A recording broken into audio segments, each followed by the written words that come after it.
wuxuu daaran yahay go'aan nafteeda isbedel ku yimid oo aan jeclaystay in bulshada aan la wadaago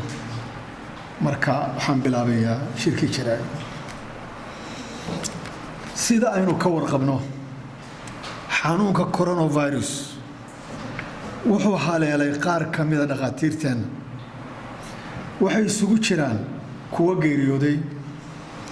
qaar la ildaran nafqabadkiisa oo ilaa hadda helitaanka oksijiinka la halgamaya iyo kuwa sidayda oo kale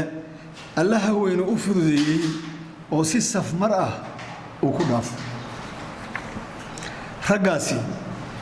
waxa ay kaalin mugle ka soo qaateen halgankii iyo dib u dhiskii dalkeenna waxaana hubaal ah inay banneeyeen kaalin la tabi doono allah u naxariisto inta geeriyootay inta weli xanuunsanna allah ka dulqaado xilligii ay iigu adkayd xaaladdu ayaa ahaa markii aanu isugu dhoweyn anigee naftaydu faq dheer iyo xogo badan oo aanu isweydaarsanay kadib waxaan ku qancay in wixii hadda ka dambeeya aan u soo jeesto howlaha samafalka barashada diinta islaamka iyo ka warqabka carruurteeda sidaa awgeedna waxaan go'aansaday inaan ka fadhiisto kow shaqadii dhakhtarnimada tan iyo horaantii sanadkii 79 anigoo dardartii iyo xiisihii aqoonta qaba ayaan bilaabay inaan ummadayda ugu adeego mihnada caafimaadka waa geedi qaatay nus qarni gudashada waajibaadkaas waxaan u arkay in yar oo ka mid ah abaalcelinta dadka iyo dalku iga mudan yihiin waxaan se aaminsanahay in hadda la joogo xilligii ugu habboonaa oo aan ka fadhiisan lahaa shaqada maadaama uu hirgalay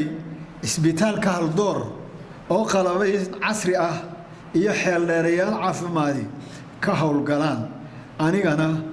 aanu igu tiirsanayn wixii hadda ka dambeeya qodobka labaad howlaha siyaasadda marka dib loo jaleeco taariikh nololeedkayga siyaasadeed oo xambaarsan waayo aragnimo qoto dheer waxaan go'aansaday inaan iyadana ka fadhiisto sababaha soo socda kow tamarta jirka iyo maskaxeed ee qofku waxay la jaanqaadaa da'diisa haddii aad dareensan tahay in dowladaha hana qaaday ay dhacdo in hogaamiye da'diisu weyn tahay uu xilka qabto waxaad ogaataa inay yihiin dowlado leh nidaam iyo hay-ado cagahooda ku taagan oo u dhisan inay bari taaraan hogaamiyaha laakiin annaga dowladnimadeennu waa curdan sidaa awgeedna waa inuu hogaamiyuhu noqdaa shakhsi firfircoon oo xoog leh maadaama uu isagu yahay mishinka ay ku xiran tahay socodsiinta howlaha oo dhan sida awgeed wuxuu hankaygu ii sheegayaa maadaama ay da'daydu 70-yadii cagcagaynayso in aan ka gaabin karo buuxinta baahida xaddhaafka ah ee dal curdana sababta labaad ee siyaasadda uga fariisanayna waxa weeye nidaamka doorashooyinka ee dalkeena sanadkii 1998 oo aan ahaa wasiirka arrimaha gudaha ee xukuumaddii maxamed xaaji ibraahim cigaal Allah naxariistee goor aroor hore ah oo dadku aanay weli aad guryaha uga soo bixin sida aan filayana maalin jimco ahayd waxaa aqalka iigu yimid taliyihii biliiska ee xilligaa Allah u naxariistee cilmi kaba oo ii sheegay arrin muhiim ah inay jirto isaga oo wax badan ii faahfaahinna ayaanu igu hagay dooxa duleedka magaalada Hargeysa ee Malka Durdur waxaan dul istaagay muuqaal aad u xanuun iyo murugo badan fal ka baxsan islaamnimada iyo dhaqanka Soomaaliyeed oo burinaya xeer kaste oo wax isku ahaansha dhigay waa qalfoofka rag badan oo isugu xiran toban oo xabaal wadareed loo jeexay waxaana soo saaray rooba mihigaana oo ka daayay Hargeysa xilligaas waxaan jawaab u waayay su'aalaha ka dhalanayay liidashada dambiga sababta looga dhigay gumaadkaas waxaan si naftayda ku qanciyay rajo ah in la dhisayo qaran dhaama kii duulay aniga oo soo dheeganaya waayo aragnimada aan ka helay halgankii tartanka ururada siyaasadda oo aan dhaqangelintoodii hore xabsi iyo halgan adag u soo huray waxaan ku qancay inuu yahay dariiq iyo nidaam doorasho oo tolaya sharka ligitanisnimo laguna xalaashanayo kursi booli ah oo ugu dambeyntii ku fariisanayo nin hore u sii dooranaa sababtaas ayaan 2012 markii natiijadii ururada lagu dhawaaqay aniga oo go'aanaya sida wax u dhaceen waxaan xaqiiqsaday in la helo doorasho xor oo xalaali ay ku biirtay intii sida arxan darrada ah loogu dogay marka dugdura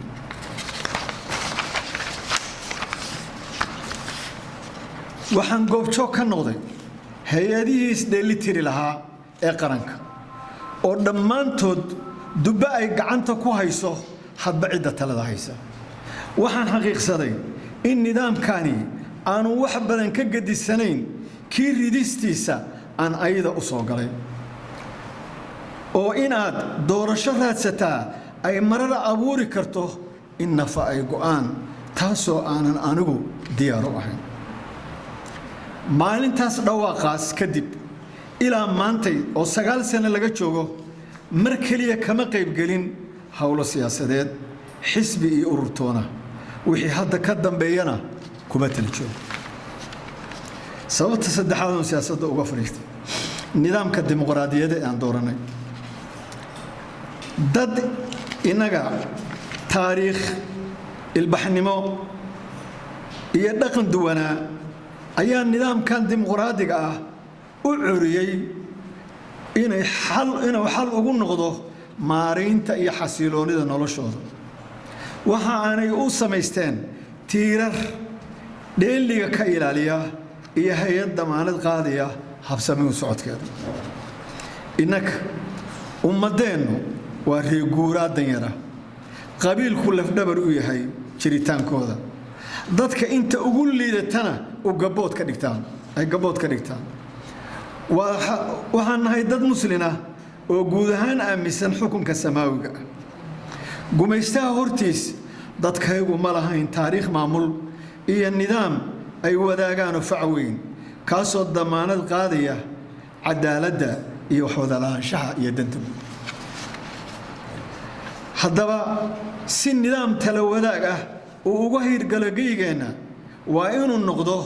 mid qadarinaya qaab dhismeedka bulsho iyo dhaqan dhaqaale dadkeenna waxaanu hubaalaa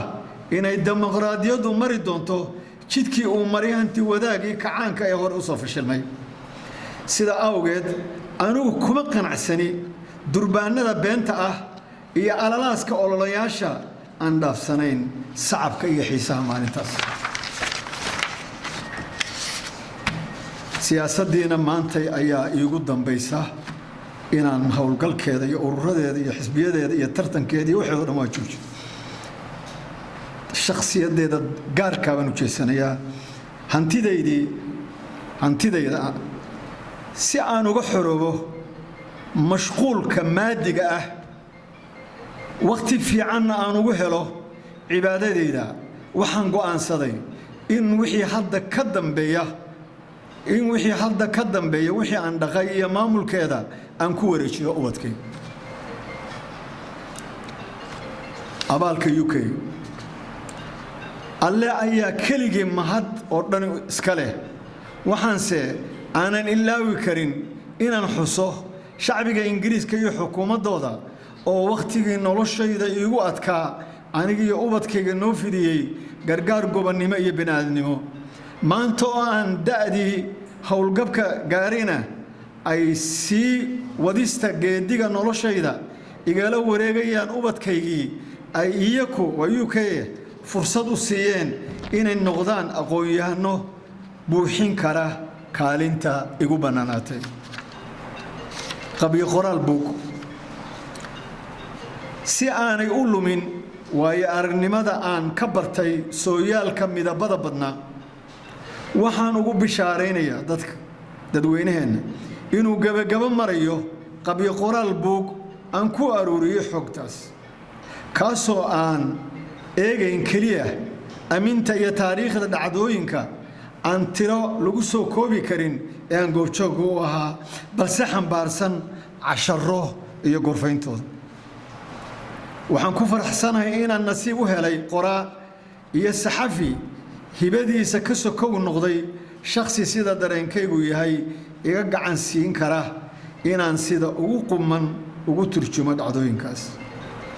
gabagabadii dunida maanta aafooyin badan baa ku gedaaman qaar aadama sameeyey iyo kuwo dabiici ahaba dhammaantood waa imtixaan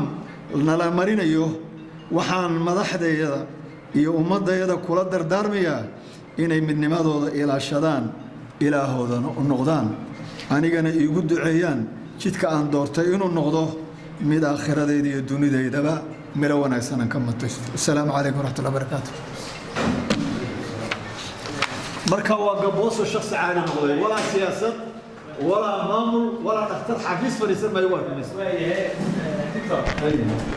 waxaan dhignay noodka facebooka feedbacka dadka ka soo qoraya hooyee waxaan hawlaha samafalka u leexday dhakhtarnimadii hawlaha samafalka ka mid ah taas ma ahan tii aan fariisanayay lacagta qaadanayay waa tuulan tagayaa qof suuxay baan arkayaa dawaan siinayaa yaa waa hawl samaal qofkii